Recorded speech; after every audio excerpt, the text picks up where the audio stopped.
Black Myth Wukong director reportedly expresses disappointment over Game Awards snub. Jordan Miller of a VGC.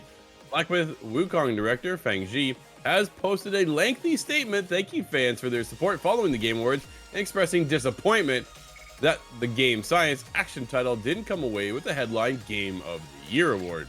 The hugely popular single-player title won the action game and the community voted Players' Voice Awards at the Game Awards, but it missed out on Game of the Year, which was won by Sony's Astrobot.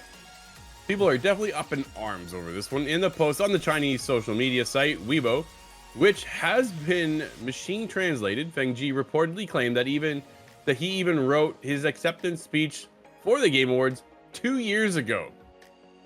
Yikes. A little arrogant, maybe. The post reportedly reads, quote, "In the end, it won Best Action and Player's Voice, especially the Player's Voice, which is gratifying. But I must admit that there are disappointments and regrets. The games nominated this year are all excellent, but I really don't understand the selection criteria for this year's Game of the Year. I came here for nothing." Yikes. I don't know about that. Dude, you walked away with two decent awards. Like, I don't know what you're complaining about. Quote, "From yesterday to now, I have also seen strong dissatisfaction, unwillingness, and unhappiness in the comments of many players. Most of them expressed in a humorous and deconstructive way, which is hilarious. I can fully understand the unwillingness to sympathize with this unhappiness because I know that behind these emotions, it is not pain and malice, but self-esteem and self-confidence." Okay. It is unclear if the tone for the post is sarcastic or joking, as several phases in the post are humorous in tone. But taken out of context, Michael, reading something sometimes doesn't portray the way someone would actually mean it. However, dude won Player's Voice, which is probably dude, that's a good award to win. Like, that is up there as far as I'm concerned with Game of the Year, because Game of the Year is voted by media. Player's Voice, players themselves voted your game. Now, granted, we took a look at the Game Awards this year. We took a look at the Game of the Year nominees, and we don't understand the criteria either. Yeah, I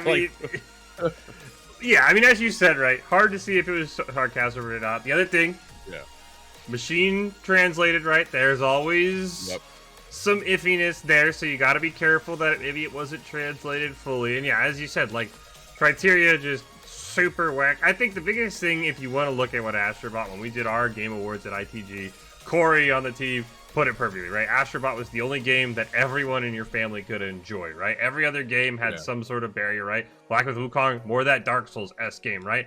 Not everybody's hopping in to their first game playing Black Myth Wukong. So I can understand how you say, okay, if it's Game of the Year for everybody, Astrobot could win. But yeah, as you said, best action game, you gotta be happy with that. So you're the best game in your category. Player's Voice, as you said, that should almost be more to you, right? Because the players are the ones who buy the majority of your game. So you should be happy there. I will say, I know it comes off a little cocky and arrogant that he said he wrote his acceptance speech, but I think in his post that we didn't quite cover, he said other people on the team weren't quite as confident with the game. They didn't know how it could do. I took that in more of like, I was confident. I knew this game was going to be good. And everybody should write their own speech, right? Everybody who thinks they're going to win is going to have something prepared. You don't want to go up there and just be like, I didn't write anything. So at the end of the day, I think I'm going to go on the more humorous side, right? I think he's saying a lot of this in jest, right? When you win 2 awards, you can't really complain. And I also want to say he kind of hinted, like, we will be back, right? As in, like, there'll be more coming from Game Science. I'm excited to see what their next game is. I don't want to let this detract away from 2 good games, right? In Astrobot and Black Myth Wukong. So I'm excited to see what Game Science has up their sleeve next, right? I bet you they've learned a little bit. There were some mistakes, and they even hinted at it, right? They joked about the invisible walls in one of their acceptance speeches for another award. So I think they learned, and I would not be shocked, not next year obviously, but in a few years they could be up for Game of the Year for their next title, and they might come away with it this time. Do we get a Black Myth Wukong 2, you think? I think they're gonna go with something more original, right? I feel like they've kind of covered that Black Myth, that Wukong story, right? I wouldn't be shocked if we get Black Myth something else, right? Another Eastern story that we're bringing to the entire world, right? That's what I'm expecting. I think Wukong 2 would just be redundant. I don't think it would be as impactful as the first one was.